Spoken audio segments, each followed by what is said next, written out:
Welcome to this explainer. Today, we're stepping way back into history to uncover a monumental tragedy. This is a historical lesson about the dazzling rise and the sudden, truly catastrophic fall of one of history's greatest empires.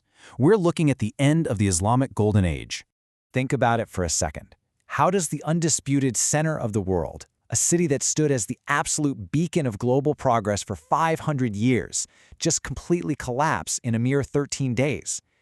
It's a historical mystery that honestly still sends shivers down the spine. Well, to really grasp the sheer shock of this collapse, we've kind of got to start at the end, February 20, 1258. You see, the Mongols had this strict superstition against spilling royal blood on the earth. So their commander, Hulagu Khan, ordered the ultimate humiliation. The Caliph of the Muslims, literally the most powerful spiritual figure in the Islamic world, was tightly rolled into a carpet, and Mongol cavalry rode their horses over him until he was trampled to death. The man whose name was read in Friday's sermons all the way from China to Africa was crushed into the dust. So how did we get to that horrific moment? Here's the syllabus for our historical lesson today. We'll start with the rise of a golden age, move into the intellectual peak at the House of Wisdom, and examine the seeds of internal decay. After that, we'll see how the Mongol storm gathers, bear witness to the rivers of blood and ink, and finally, look at the echoes of a fallen empire. All right, Chapter 1, Rise of a Golden Age. Let's dial the clock way back to the 8th century, to the birth of the Abbasid Caliphate. This was an era born from pure vision and boundless ambition. According to our sources, right around the year 145 of the Islamic calendar, Caliph al-Mansur deliberately chose a highly strategic, totally fertile spot between the Tigris and Euphrates rivers to build his new capital. He designed this magnificent, fortress-like circular city with his palace dead in the center. And because of its brilliant location, it rapidly blew up into a global center of wealth, drawing trade all the way from China to Rome. To put that into perspective, at its absolute zenith, Baghdad boasted a population of roughly 1.5 million people. That is massive. It was the absolute equivalent of New York, London, and Silicon Valley all rolled into one ancient metropolis.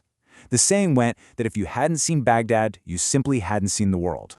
Which brings us to Chapter 2, the House of Wisdom. Now, this wasn't just a city obsessed with wealth. It was the intellectual peak of the Abbasid Empire. Here, knowledge was literally the ultimate currency.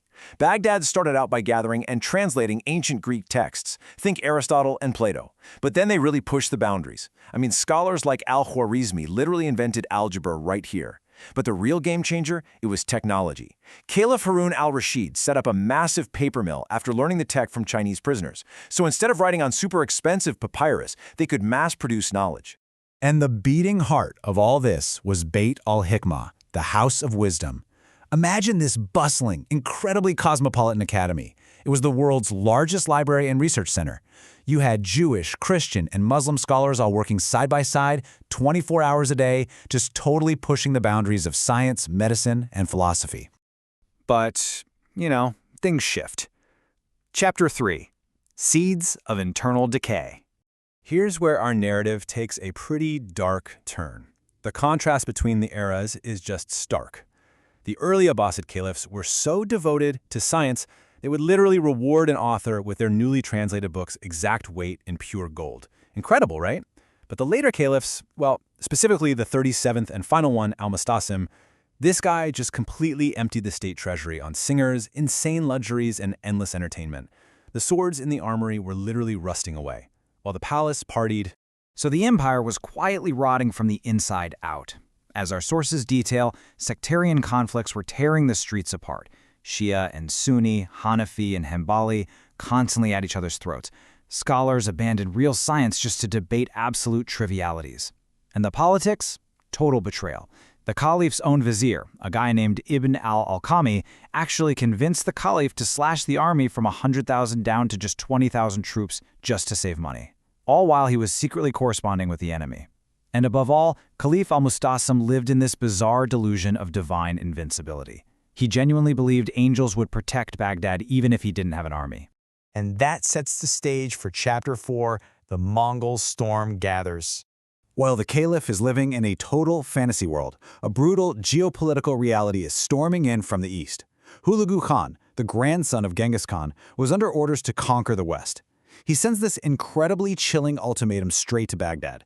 Tear down your walls, hand over your treasury, otherwise your fate will be the same as others.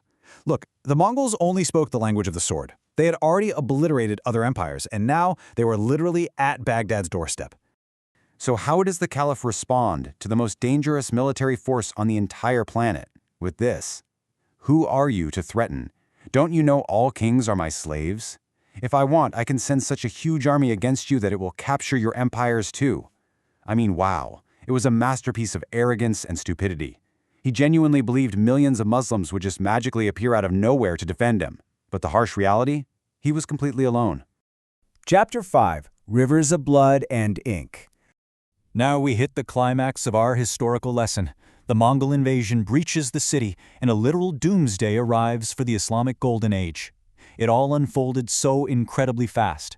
The Mongols laid siege, raining fire down upon the city. The Caliph finally wakes up from his delusion and surrenders. And the story goes, when he's brought before Hulagu Khan, Hulagu puts a plate piled high with the Caliph's own hoarded gold right in front of him and orders him to eat it. When the Caliph says, gold can't be eaten, Hulagu hits him with a devastating question. Then why didn't you use this gold to build an army to stop me? Following that dark bit of irony, the Caliph was trampled and the gates were thrown wide open to the Mongol wolves. The human cost here it's almost impossible to wrap your head around. Historical accounts suggest that 800,000 citizens of Baghdad were slaughtered in just a matter of days. Men, women, children, the greatest scholars of the age. The streets were so piled with bodies, you literally couldn't even walk down them. But you see, this wasn't just a genocide of a people. It was the systematic murder of a civilization's accumulated knowledge. The sources describe the Tigris River running completely red with the blood of the citizens. But then, the Mongols marched on the House of Wisdom. They had absolutely no use for books, so they dumped millions of irreplaceable, priceless manuscripts straight into the river. The water shifted from red with blood to black with the ink of 500 years of science, philosophy, and mathematics. The intellectual superiority of the Islamic world literally washed away. Which leaves us with Chapter 6, Echoes of a Fallen Empire. The fallout from this collapse created historical echoes that honestly still resonate today. The immediate aftermath was just profound, paralyzing shock. For the first time in 5 centuries, a Friday passed in Baghdad without the Islamic call to prayer, the Adhan. The Muslim world felt completely orphaned, and it sparked this massive psychological shift away from worldly pursuits, leaning heavily toward asceticism and Sufism. Politically, the center of gravity had to shift. The Mamluks in Egypt finally handed the Mongols their first major historic defeat at Ain Jalut in 1260. That saved Cairo and allowed a surviving Abbasid prince to set up a symbolic caliphate over there. But the sheer loss of knowledge in Baghdad, that created a permanent divergence in global history. As the sources point out, while Europe eventually adopted Gutenberg's printing press, meaning a single person could print 4,000 pages a day, the new Islamic superpower, the Ottoman Empire, committed a massive historical blunder. Fearing the technology, they actually banned the printing press for 300 years. So while Europe is accelerating at warp speed into the scientific revolution, the Muslim world is restricted to handwriting maybe 40 pages a day. That massive technological gap we see later, it all traces right back to the loss of those paper mills and libraries in Baghdad. So that brings us to a final, pretty profound question to close out this explainer. What actually sustains a civilization? Is it just mountains of hoarded gold and wealth, or is it a relentless, unified pursuit of knowledge and progress? Baghdad had literally all the wealth in the world, but the second it traded science for luxury and unity for bitter sectarian division, it was erased from the map. It's a stark, powerful lesson from history, isn't it? It kind of forces us to look at our own modern world and ask, what path are we on today?